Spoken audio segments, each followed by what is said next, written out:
자, 여러분 안녕하세요. 오늘의 한자어 307번째 시간. 오늘은 이 글자의 조합으로 만들어진 한자어에 대해서 알아보겠습니다.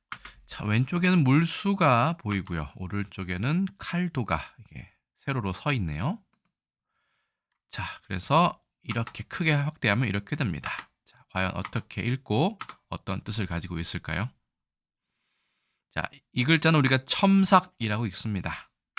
두 글자는 어떻게 보면 반대의 뜻을 가지고 있는데요. 하나는 덧붙이는 것이고 하나는 없애는 것이다 라고 보시면 됩니다. 그래서 국어사전에 보시면 대략 이렇습니다. 내용 일부를 보태거나 이것이죠.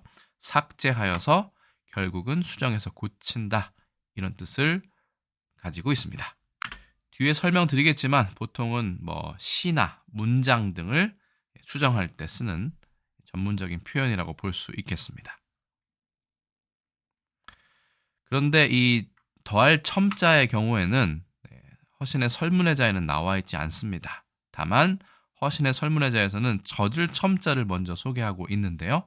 젖을 첨자의 소개는 상당히 복잡합니다. 물의 이름으로 보았던 것이겠죠. 실제로 물의 이름이었기도 하고요. 다만 허신은 일설을 소개하고 있는데 일설에 따르면 이 젖을 첨자는 익자다. 익은 더할 익자지만 여기에 물수가 들어가면 이것은 넘칠 일자가 됩니다. 원래 더할 익자도 자체도 이 대야 같은 그릇에 물이 계속 공급돼서 넘치는 모양을 나타내는 것인데 거기에 물수가 들어가도 넘치다의 뜻이 됩니다. 원래는 더할 익자가 넘칠 일자의 뜻이었죠. 어쨌든 강의 이름이든 아니면 물이 넘치는 것이든 더할 첨자는 물이 많아서 넘쳐지는 것이니까 물을 계속 붓다라는 뜻으로 더하다의 뜻을 가지고 있는 것으로 보입니다. 허실한 설문의자 보면 호관도 나오고 하는데 이거는 이제 중국 산서성에서 흘러서 하남성 북부로 가는 강의 이름을 말한다라고 보시면 되겠습니다. 그래서 어찌 보면 이 젖을 첨자가 옛날 글자, 더할 첨자는 새로 나온 요즘 글자라고 보셔도 될 것 같습니다. 요즘이라고 해봤자 과거가 되겠지만요. 그래서 고자, 금자 정도로 생각하셔도 될 것 같습니다. 두 번째 글자는 깎을 삭자입니다. 이것은 오히려 좀 명확한 부분이 있죠. 하지만 또 의외로 허신의 설문의자에서는 이것을 깎다라고 보기보다는 칼집이라고 생각했습니다. 이게 마상북 비 혹은 칼집 병자거든요. 어쨌든 칼과는 관련이 있는 것으로 보았군요. 또한 일설에 따르면 쪼갠다. 나무를 도끼로 쪼개는 것이죠. 쪼갤 석자입니다. 쪼갤 석자니까 깎다라고 본 것입니다. 그리고 칼도의 뜻을 따르고 그 다음에 이 닮을 초자, 같을 초자는 소리를 따른다라고 되어 있습니다. 형성자로 본 것이 맞겠네요. 이 닮을 초자는 상당히 재미있는데 그냥 보시면 칼로 닮게 만든다라기보다는 그런 것도 되겠죠. 닮은 모양을 이렇게 조각하는 것도 되겠지만 이 작을 소자에 주목을 하셔야 됩니다. 이 닮을 초자는 작다의 뜻도 가지고 있기 때문이죠. 그래서 그 몸뚱이가 작게 칼을 댄다라는 뜻으로 보시면 점점 작아지는 것을 이야기합니다.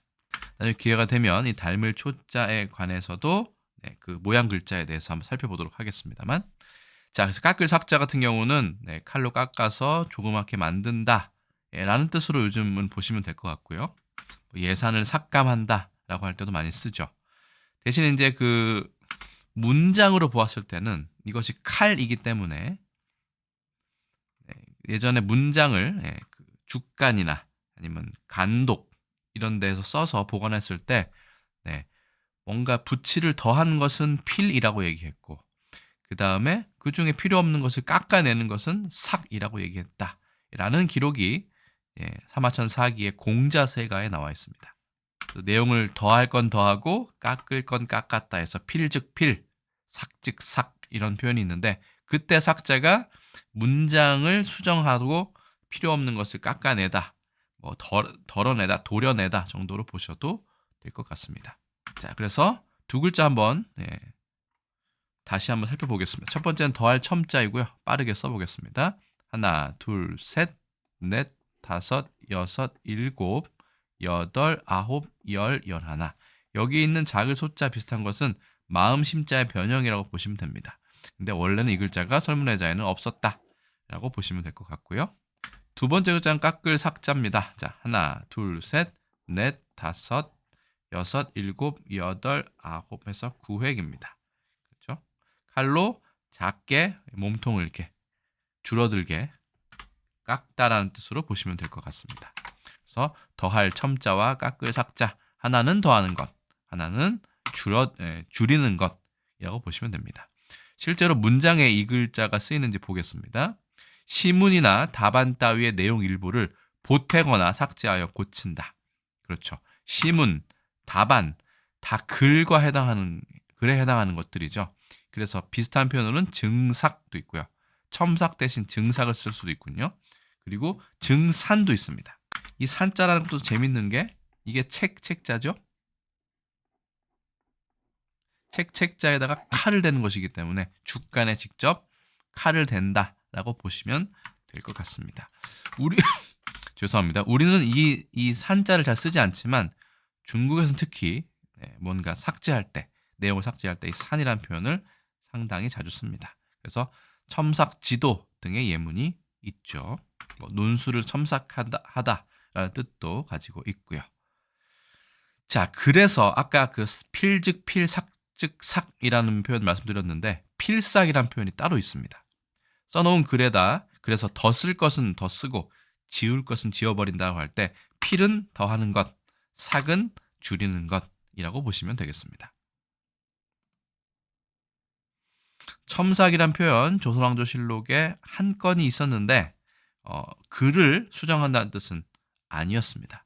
결국은 이 글자는 만약에 우리나라에서도 발견되지 않고 중국에서도 이 문헌의 기록이 발견되지 않거나 한다면 이 글자는 일본에서 왔을 확률이 있어 보입니다. 그래서 보시면 1936년도에 첨삭이라는 표현이 신문 기사의 제목에 나와 있는 것을 알 수 있고요. 그 이후로 우리가 영향을 받아서 85년에 첨삭이라는 표현을 쓰고 지금까지도 쓰고 있는 것을 알 수 있죠. 실제로 중국에 어떤 그 표현이 있는지 살펴보면 중국에는 직접적으로 첨삭이라는 표현을 쓰고 있지 않았습니다. 증산이라는 표현, 이 책자가 우리랑 좀 다르게 생겼죠. 그 다음에 이거는 그 붓필자입니다. 필삭이라는 표현도 씁니다만 당장 첨삭은 쓰고 있지 않았습니다. 물론 찾아보면 첨삭이라는 표현이 티엔슈에라고 있긴 있었습니다만 기껏해야 최근의 작가인 루신 등의 글에 나올 뿐이었죠. 자, 그러면 중국은 그렇고 일본은 어떠할까라고 보면 되겠네요. 덴사크라고 해서 첨삭이라는 표현을 그대로 쓰고 있었고 아주 자주 쓰는 것도 알 수 있습니다. 아까 말씀드린 필삭이라는 표현도 일본에서 자주 쓰는 표현 중에 하나입니다. 히사크라고 얘기하죠. 영어로 하자면 correction이나 editing 정도로 의역할 수 있겠습니다. 실제로 일본에서는 첨삭이라는 표현을 자주 쓰고 있기 때문에 아마도 일제강점기 시대에 우리나라에 영향을 준 단어는 아닐까라고 추측이 가능합니다. 그래서 오늘의 한자어 307번째 시간에는 더할 첨자, 깎을 삭자가 결합된 첨삭에 대해서 알아보았습니다. 이보다 자세한 설명을 원하시는 분은 특별 상세 해설본 영상을 참고해 주시고요. 제가 준비한 것은 여기까지입니다. 저는 여기서 인사드리겠습니다. 여러분, 안녕히 계세요.